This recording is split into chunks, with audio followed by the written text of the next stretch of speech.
Alright, yeah, and welcome back to some more Magic Duels. This week we're going to be looking at JYS's Mono Red Burn deck. So, speaks for itself mostly. Let's just go through the deck, shall we?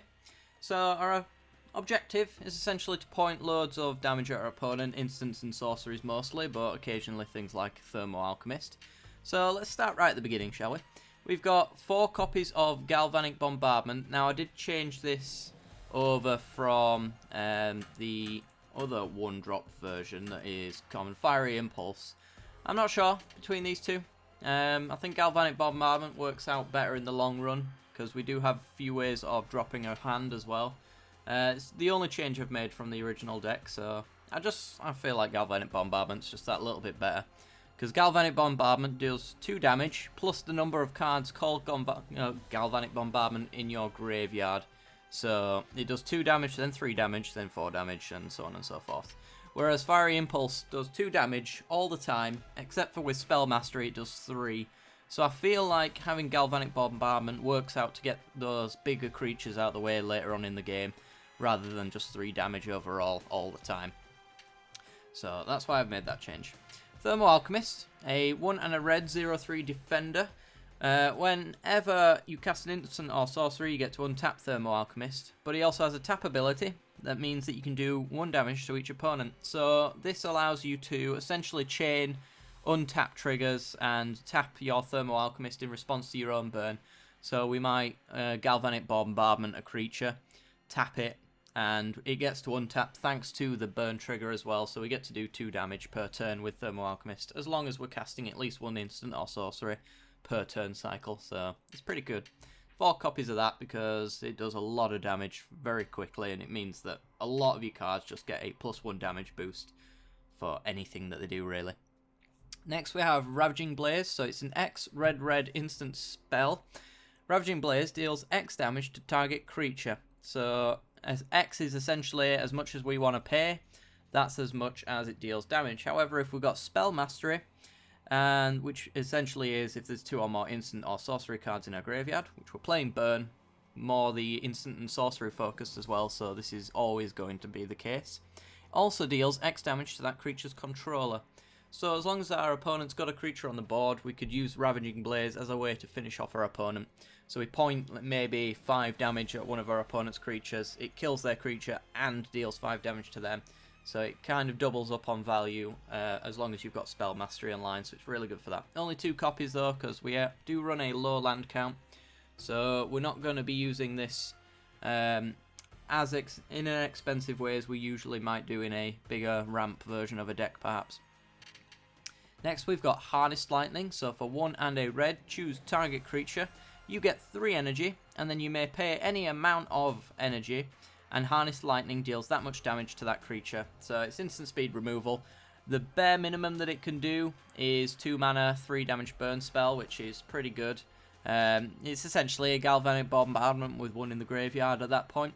However, we can spend as much energy as we have to use this, so we can get rid of our opponent's biggest creatures as long as they're not indestructible or evasive in any way. And we have plenty of ways of generating energy. We have things like Dino Tower, which means that when we cast our Harness Lightning, we would get an extra 2 energy to add on to that. So it would be a 2 mana, 5 damage burn spell, which is the reason why we're not running Lightning Axes, by the way. Because we have a lot of ways of making Harness Lightning just so much better than Lightning Axe. And we also have Ether Hubs as well, that add mana to your mana pool. However, they get a free little bit of energy, so as long as you don't need that Ether Hub, you can add that extra point onto Harness Lightning. Next we have Twin Bolt, so this is great Thopter removal or servo removal. Excuse me, whichever one you choose to go for. So for 1 and a red instant speed, Twin Bolt deals 2 damage divided as you choose among 1 or 2 target creatures and or players. So we get to point this in 2 different directions. It could be at our opponent's Thopters if they're a Thopter deck, the servos, or maybe we just want to finish them off after we've Harnessed Lightning, but not quite finish them off. We might want to Twin Bolt the last little bit of damage. We can also point this at our opponent, which is great for burn, because it means that if our opponent gets very low, we can just point this at them and kill them. Next we have Rolling Thunder, so X red red, same as our Ravaging Blaze essentially. However, instead of pointing at a creature, we can deal X damage divided as we choose among any number of target creatures and or players. So, for as much as we pay X, we can have as many as those targets. So, yet again, if it's Thopters and this is 5, we can destroy 5 of their Thopters, perhaps. That kind of thing. We can also point it at some of their creatures and some at them if it doesn't kill all the creatures. Or we could just point it entirely at them for the final game. Later on in the game, when we're running low on cards and we draw a Rolling Thunder, we probably pay X for as much mana as we have to deal a lot of damage later on in the game. We then have Shandra, Fire of Kaladesh, so she is a 2 red red 2/2. She's essentially the same as Thermo Alchemist. Whenever you cast a red spell, however, is her untap ability, and her tap ability allows you to deal 1 damage to target player. If Shandra has dealt 3 or more damage this turn, then you get to exile her and transform her. So we can attack in first, cast an instant, and then use her tap ability. That will be her 3 damage. You gotta remember though, to flip Shandra, the last bit of damage she deals has to be this tap ability. So you can't tap and then untap her and attack in, that won't work. You need to be able to do this last. But when you do that, she transforms it into Shandra Roaring Flame, Planeswalker with 4 loyalty. Her +1 allows you to do 2 damage to target player per turn. Her -2 allows you to deal 2 damage to target creature instead. And her -7, which is likely to end the game in a turn or 2, if not immediately. Shandra Roaring Flame deals 6 damage to each opponent. Each player dealt damage this way gets an emblem, with at the beginning of your upkeep, it deals 3 damage to you. So essentially her -7 is 9 damage, and if it doesn't kill them, it's going to kill them on turns following that. So I've never really had Shandra not kill my opponent when I've ultimated her, which isn't actually that difficult to do, especially when the fact that a +1 is dealing 2 damage to your opponent as well. This 9 damage here isn't actually that far off just an instant kill. We then have Weaver of Lightning. This is another little bit of creature removal. It also adds to our burn in a sense, because for 2 and a red we have a reach creature, which is pretty good because we don't have any flyers, so we need a ways of blocking those Smuggler's Copters and things like that, and Weaver of Lightning is really good for that kind of thing, because he's a 1/4, so he'll kill a Thopter, but he'll also block the bigger flying creatures like the Smuggler's Copters and stuff like that. But he has another ability. Whenever you cast an instant or sorcery spell, Weaver of Lightning deals 1 damage to target creature an opponent controls.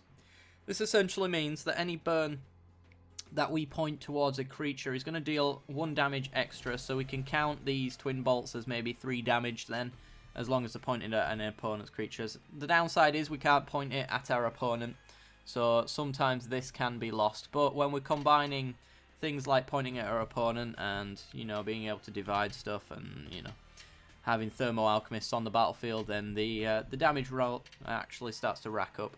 So he's a really good defender, and he's really good at destroying creatures as well, so he's fantastic. Next we have Dino Tower. This is the reason to run energy in the deck, especially in burn. So for 3 mana, whenever you cast an instant or sorcery spell, which is likely a burn spell, you get 2 energy. And you get to pay 5 energy and deal 3 damage to target creature or player. So essentially for 5 energy we get to lightning bolt our opponent. What we can do is number of things really. We can cast loads of burn spells at our opponent, which gains us lots of energy, and then we tap it to deal 3 damage. We could do things like Harness Lightning and pay 0 so that we can get the 5 energy and point it at our opponent instead of at the creature, which Harness Lightning's incapable of doing. So we could do things like that. We can wipe the board, get some energy. Most of all, we just want to burn our opponent, generate all of this energy, and point at our opponent as soon as possible. Next we have Kozilek's Return. This is one of our board wipes in the deck. So for 2 and a red, instant speed, Kozilek's Return deals 2 damage to each creature. That's essentially all you need to know about, because the second ability will never actually trigger, because it's only relevant if you are casting big Eldrazi creatures, which we don't have. So it is just a 2 damage sweeper in our deck, which is really good to get rid of very aggressive decks that we don't want to point all of our burn at their creatures, because wouldn't be doing any good for us, to be honest. We then have 4 copies of Fiery Temper, so for 1 and 2 red instant speed, Fiery Temper deals 3 damage to target creature or player. So it's a lightning bolt for 3 mana essentially, but it does also have the added bonus of madness. So we don't have a great deal of ways, in fact I'm not sure if we do have any ways of discarding a hand, other than things like Collective Defiance that allows us to discard a hand, or Shandra to do the exact same thing. So for the most part it's just a 3 mana 3 damage burn spell, but if we do manage to discard our hand then we get to madness out the Fiery Temper, so it'd be a 1 mana 3 damage burn spell essentially. Next we have Exquisite Firecraft, so for 1 and 2 red, Exquisite Firecraft deals 4 damage to target creature or player, and then if you have Spell Mastery online then this spell cannot be countered. So this is pretty much, our premier finisher. So if we're not having to do massive amount of damage, then this is the best way to go about it, because if we're in control matchups and stuff like that, and they hit 4 life, there's nothing they can do about this short of life gain. So it's really good for saving until the very last moment. It can also be used to point at creatures as well, if that's relevant. We don't want things like Kalatas getting the life link in, so we might have to point this at a Kalatas.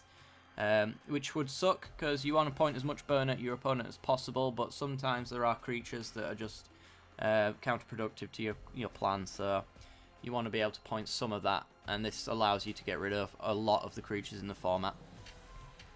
Collective Defiance is our next card, so for 1 and 2 red, sorcery speed, we can either discard all the cards in our hand and draw that many cards, which allows us, if we are mana flooded for example, to redraw and get loads of burn. If we have hands full of Fiery Tempers, we can discard all of our hand and pay the madness cost on the Fiery Temper in order to deal all that damage and get a redraw on it as well.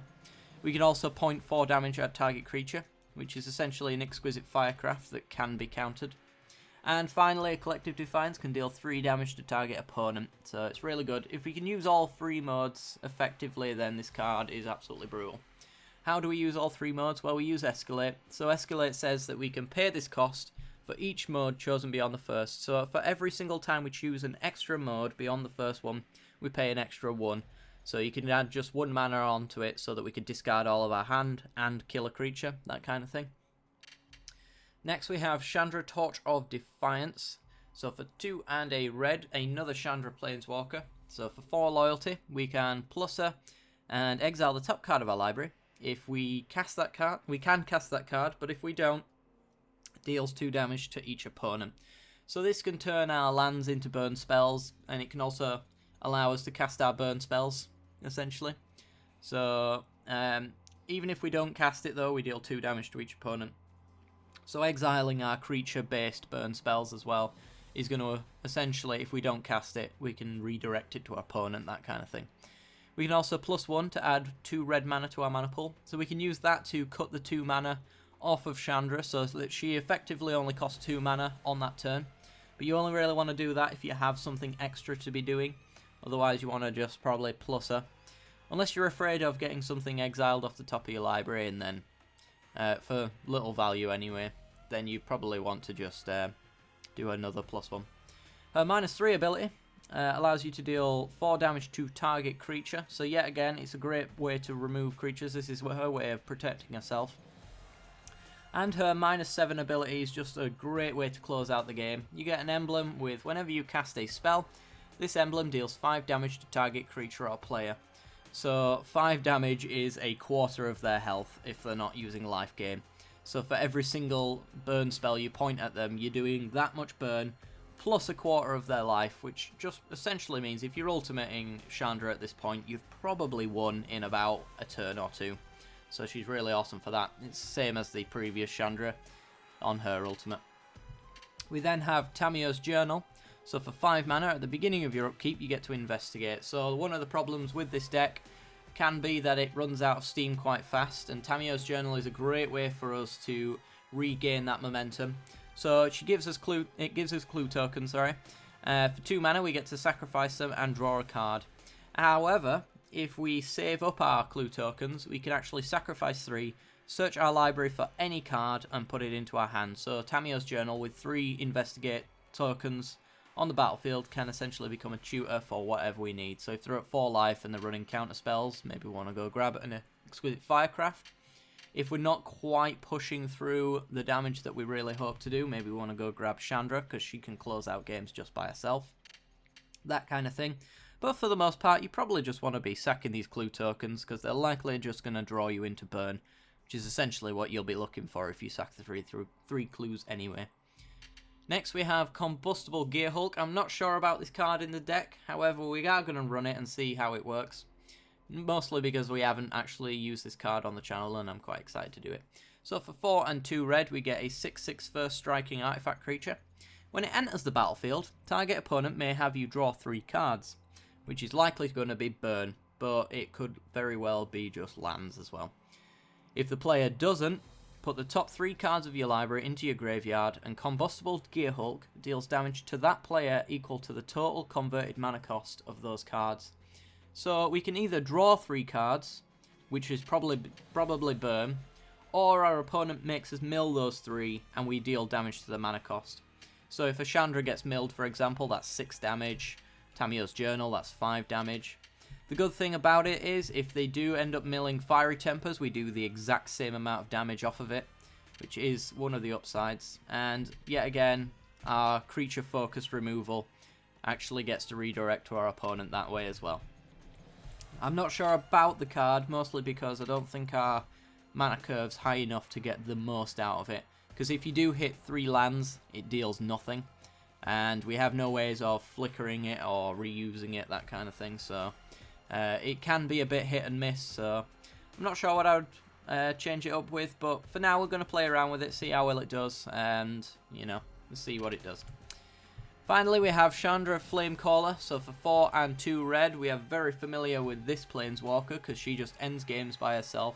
So for loyalty, we have a +1 ability to put 2 3/1 elemental tokens with haste onto the battlefield, and exile them at the beginning of the next end step. So her +1 is essentially 6 damage if unblocked, but likely it's just going to kill 2 creatures, and we're just going to make sure that our opponent doesn't have much on the board. It puts a lot of pressure on very quick. What we can actually use her for, and what is most likely to be the thing that comes out of her the first time we use her, is actually a -X ability, which is her ultimate. Shandra Flamecaller deals X damage to each creature, so we can, if we have no further use for her, we can -4 her and deal 4 damage to every single creature on the board. We run only 9 creatures, so it's not likely to affect us in any negative way. We could just -3 her to keep her on the board, and that actually kills a fair few things in the format as well.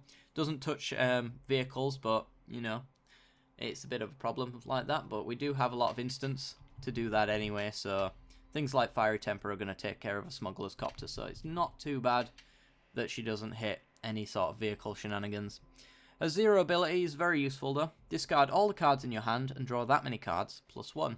So if we have a lot of Fiery Tempers in our hand, we can discard it for no mana and use the Madness on our Fiery Tempers in order to deal the 3 damage for 1 mana. Great way of getting some cheap burning.